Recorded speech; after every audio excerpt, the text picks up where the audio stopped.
नमस्कार, मेरा नाम doctor Shefali Bansal Madhav, IVF specialist and fertility consultant in New Life Fertility Centre. आज हम बात करेंगे इम्पॉर्टेंट टॉपिक एम्ब्रियो ग्रेडिंग के बारे में। एम्ब्रियोज क्या होते हैं? जब एग्स और स्पर्म्स को आईवीएफ में लैब में फर्टिलाइज किया जाता है तब एम्ब्रियोज क्रिएट होते हैं, और ये जो एम्ब्रियोज होते हैं ये 5 डेज तक हम लैब में रख सकते हैं, और जो 5 डेज तक लैब में एम्ब्रियोज ग्रो कर पाते हैं उन्हें हम ब्लास्टोसिस्ट एम्ब्रियोज कहते हैं। अब इन एम्ब्रियोज में से हम किस तरह से सेलेक्ट कर सकते हैं कि कौन से एम्ब्रियोज को यूट्रस में हमें इम्प्लांट करना चाहिए। सपोज हमारे पास 4 या 5 एम्ब्रियोज हैं, तो किस तरह से हम बेस्ट 1 या 2 एम्ब्रियोज को चूज कर सकते हैं। इसके लिए ग्रेडिंग बहुत इंपॉर्टेंट है। तो जो एम्ब्रियोलॉजिस्ट होते हैं वो एम्ब्रियो का स्ट्रक्चर देखकर उसकी ग्रेडिंग करते हैं। एक ब्लास्टोसिस्ट के स्ट्रक्चर में 3 मेन इंपॉर्टेंट पैरामीटर्स हम देखते हैं। फर्स्ट जो है एक्सपेंशन, मतलब कि वो ब्लास्टोसिस्ट जो है एम्ब्रियोज वो जो है वो किस तरह से एक्सपैंड हो पा रहे हैं 5 डेज तक। जो गुड एक्सपैंडेड एम्ब्रियोज हैं उनका ग्रेड 4 या 5 हम कहते हैं। सेकंड जो इंपॉर्टेंट स्ट्रक्चर है वो है इनर सेल मास, यानी कि जो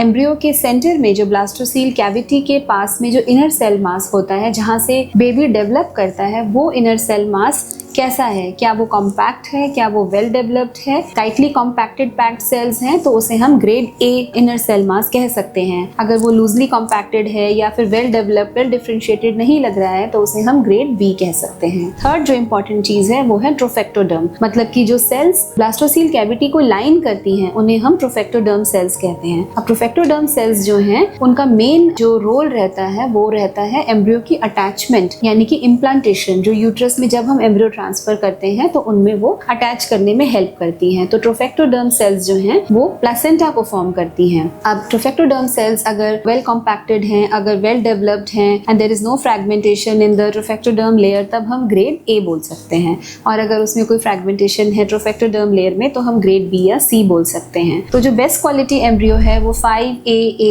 इस तरह का एम्ब्रियो होगा जो कि वेल एक्सपैंडेड होगा, उसका inner cell mass well developed होगा, ट्रोफेक्टोडर्म सेल्स इंटैक्ट होंगे। अब क्या ऐसी लेटेस्ट डेवलपमेंट्स हैं जिसमें हम एडिशनली हम और क्या देख सकते हैं एम्ब्रियो क्वालिटी के बारे में? जो आर्टिफिशियल इंटेलिजेंस है वो न्यू डेवलपमेंट्स इस फील्ड में आ रही हैं, जिससे कि हम एम्ब्रियो की पिक्चर्स को थाउजेंड्स ऑफ पेशेंट्स की एम्ब्रियो पिक्चर्स के साथ एक सॉफ्टवेयर के थ्रू हम कंपेयर कर सकते हैं। और ये जो सॉफ्टवेयर्स हैं ये हेल्प करते हैं एम्ब्रियोलॉजिस्ट को चूज करने में कि कौन सा एम्ब्रियो जो है वो हमें चूज करना चाहिए, अपार्ट फ्रॉम जो हम आंखों से देख पा रहे हैं। जो ग्रेडिंग एम्ब्रियोलॉजिस्ट, क्योंकि वो ट्रेंड होते हैं और उनका एक्सपीरियंस्ड एम्ब्रियोलॉजिस्ट हैं, so they also give that grading. और एआई से हमें हेल्प मिलती है कि कौन से एम्ब्रियोज को हमें चूज करना चाहिए। इसके अलावा जो है हम जेनेटिक टेस्टिंग भी एम्ब्रियोज की करते हैं। अगर सपोज कोई पेशेंट है जिनकी एज ज़्यादा है, मोर देन 35-36 एज है, या प्रीवियस फेल्ड आईवीएफ साइकिल्स हैं, या फिर मल्टीपल मिसकैरेजेस की हिस्ट्री है, या फिर सिवियर मेल डिफेक्ट है, मेल फैक्टर स्पर्म में सिवियर डिफेक्ट है, ऐसे पेशेंट्स में एम्ब्रियोज को हम जेनेटिक टेस्टिंग यानी कि PGTA टेस्टिंग, एन्यूप्लॉइडी स्क्रीनिंग के लिए भी हम लोग टेस्ट करते हैं, क्योंकि ऐसे पेशेंट्स में एम्ब्रियोज में कोई अबनॉर्मैलिटी या एन्यूप्लॉइडी होने का हाई रिस्क होता है। और PGTA टेस्टिंग के थ्रू हम हेल्दी एम्ब्रियोज को या यूप्लॉइड एम्ब्रियोज को सेलेक्ट कर सकते हैं और उन्हीं एम्ब्रियोज को हम यूट्रस में ट्रांसफर कर सकते हैं।